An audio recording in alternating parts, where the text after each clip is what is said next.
The city of Newark, New Jersey is located west of Manhattan and is New Jersey's most populous city with over 280,000 residents, which averages 11,500 people per square mile. Additionally, 50,000 students attend the city's 4 universities and 100,000 people commute to work in Newark. Many more commute through Newark to New York City, Jersey City, and Hoboken. Newark is home to several types of critical infrastructure which residents may utilize to evacuate the area during a storm event. The transportation infrastructure is particularly important as many residents rely on public transportation. Nationally, Newark is ranked second in their percentage of households without an automobile. The city of Newark acts as one of the major hubs for air, shipping, and rail transportation, including Port Newark, railroads at Newark Penn Station, Port Authority Trans-Hudson, or PATH, Amtrak's heavily utilized Northeast Corridor that connects major cities between Boston and Washington, D.C., as well as the interstates, including I-95, the New Jersey Turnpike, and Newark Liberty International Airport. Additional major infrastructure includes energy and wastewater treatment services. Newark's East Ward consists of much of Newark's downtown commercial district, as well as the Ironbound neighborhood, where much of Newark's industry initiated during the 19th century. Today, due to the enterprise of its immigrant population, the Ironbound is a destination for shopping, dining, and nightlife. As a historically immigrant-dominated section of the city, the Ironbound has been termed Little Portugal and Little Brazil in recent decades due to its large Portuguese and Brazilian population. Newark is home to one of the largest Portuguese-speaking communities in the United States. In addition, the East Ward has become home to various Latin Americans and African Americans.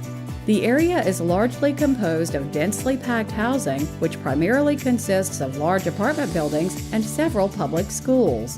According to the 2010 census, approximately 22% of families and 25% of the population are below the poverty line.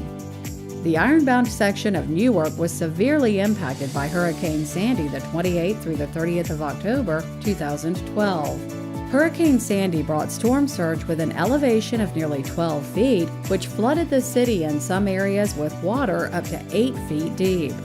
The storm surge inundated an extensive area of highly developed industrial, commercial, and residential neighborhoods from 3 sides, including the tidally influenced Passaic River from the north, the Newark Bay to the east, and the tidally influenced canals near Newark Airport from the south.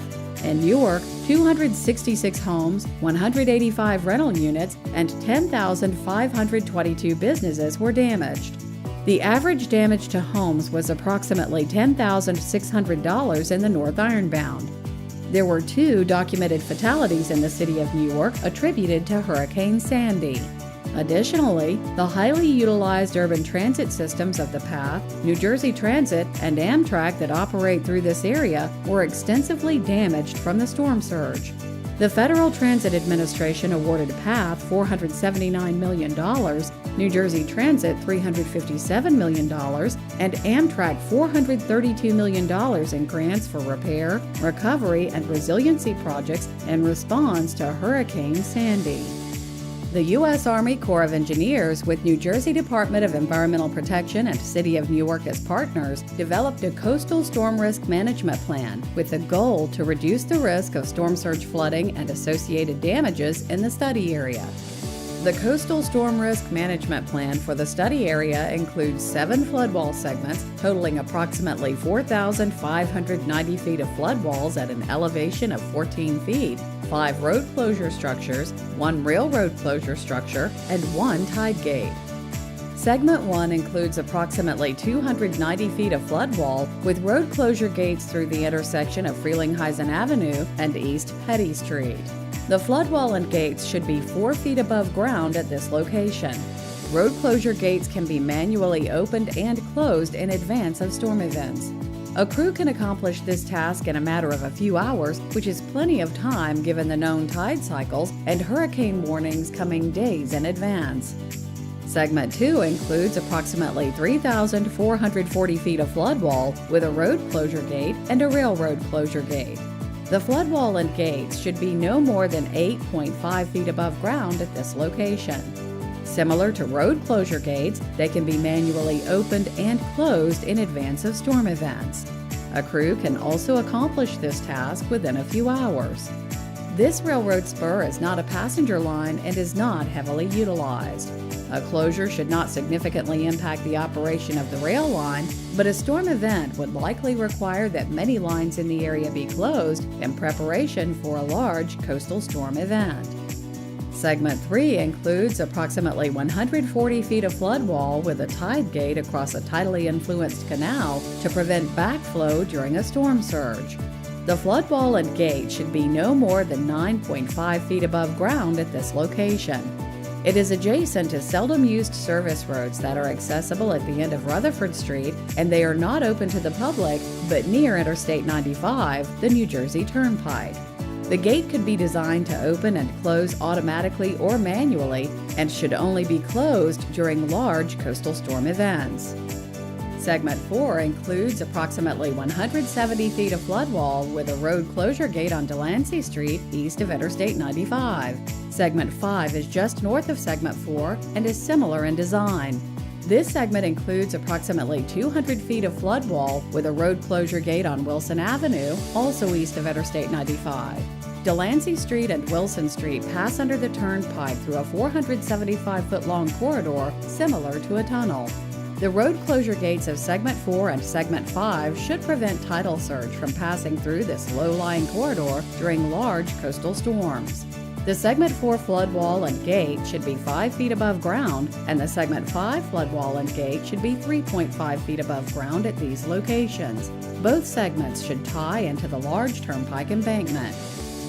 Segment 6 includes approximately 200 feet of flood wall with a road closure gate on East Railroad Avenue and Edison Place between Penn Station and a commuter parking lot. The flood wall and gate should be no more than 3.5 feet above ground at this location, which would cross East Railroad Avenue and the entrance to the parking lot at that intersection. It's expected that the entrance to the parking lot could be relocated to accommodate the flood wall with little or no impact to the size or use of the existing lot. An additional segment, Segment 7, was originally intended to be located in the park west of Jackson Street, but through public coordination, the park has been redeveloped and regraded to meet the 14-foot contour, which eliminated the need to close off a low spot in this location. Segment 8, located along Riverfront Park on Raymond Boulevard, which is east of Jackson Street, addresses a low elevation in a small portion of the park. The plan includes approximately 150 feet of flood wall in the southern side of the park that is close to Raymond Boulevard. The flood wall should be no more than 3.5 feet above ground at this location and can be designed to incorporate existing park features by elevating the walkway and using portions of the walls as concrete benches or similar aesthetically pleasing features. The project will reduce flooding risk to approximately 15,000 people and 2,300 structures.